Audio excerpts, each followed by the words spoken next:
Today, it's the 1st of November. We're in the Octagon Block at Danbury Ridge Winery. Richard Bampfield is here. Yep. Liam is here, the winemaker. We've just done a lovely tour of the vineyards, of the winery, and now we're going to taste the wines. Liam, tell us a little bit about 2024 now. Take us back 2 years to the 2022 harvest.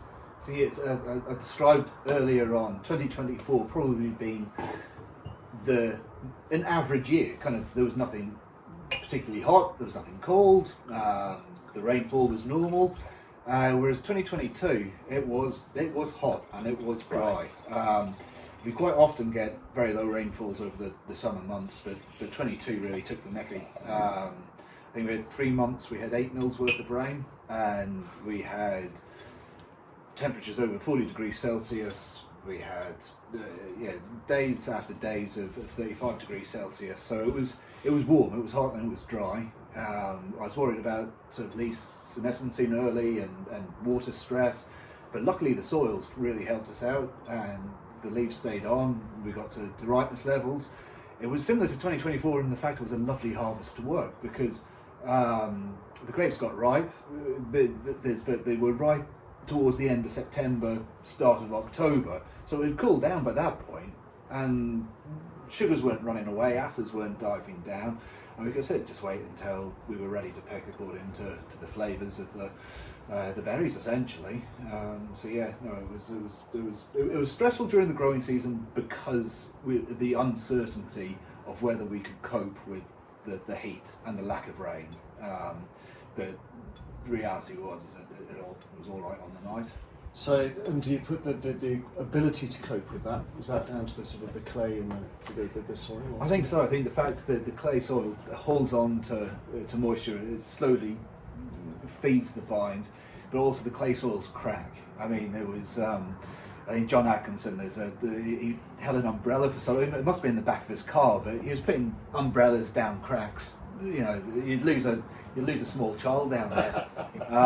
But these cracks, and there would be smaller cracks further down, and that would give the rootlets a chance to go out and find new, unexposed, moist bits of clay.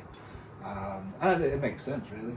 So we should see some of that, if you had all that lovely heat and dry, we should see some more tropical kind of... I think so, although I think for me, still this is just Danbury Ridge, Chardonnay. Right.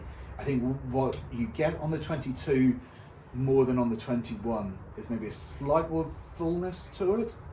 I think there is. I think the differences aren't as extreme. This has been in bottle for 6 months now, right? And I think it's looking good. But I'm looking forward to seeing in another 6 months' time, where I think we'll get a little bit more of the reductive characters that we pick up in bottle post bottling. Richard, it is mildly. You've got those reductive notes, I think, on the aromatics there already. How do you describe the fruit experience? You've got some reduction, but to my mind, my immediate impression on the palate is, how can I put it? There's not warmth, right, but there is a generosity. Right. There is a breadth, a certain opulent breadth on the palate, but then that lovely tension that you have at Danbury Ridge, that comes in on the finish to keep it absolutely arrow straight on the finish. It's a nice combination. It's probably a difficult balance to tread, but where you've got that combination of pleasure on the middle palate, then a very nice racing finish. Yeah, the acidity keeps it honest. Right. And I think that's the bit that we would always be worried about with these wines, is if you didn't have that acidity, and it's pure acidity. It's not that added tartaric stuff that you sometimes get in warmer climates. It's pure, and that allows these flavours to be bigger and larger. So 100% of this is barrel fermented? Grapes are picked, travel the whole sort of 300 metres to the winery, press, barrel, straight down, and 12 months in barrel.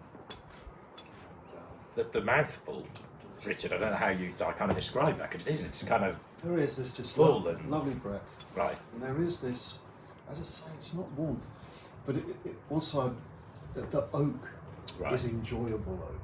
It's flavoursome. Glad you use that term. It genuinely adds to the flavour. Yeah. And oak, I don't know whether it's because it's toasted or whatever, but it does give a nice sort of quite warming sensation to it. Or it's the way it comes across in this. Yes. Yeah. I love the finish on these because there's got all that big sort of power, but then it ends with that sort of minerally kind of freshness that I find really rather attractive. So, well, should we try its sibling? Yeah. Feel free to. But Pinot Noir, now I haven't tasted this yet. Richard, you're having a little sneaky peek.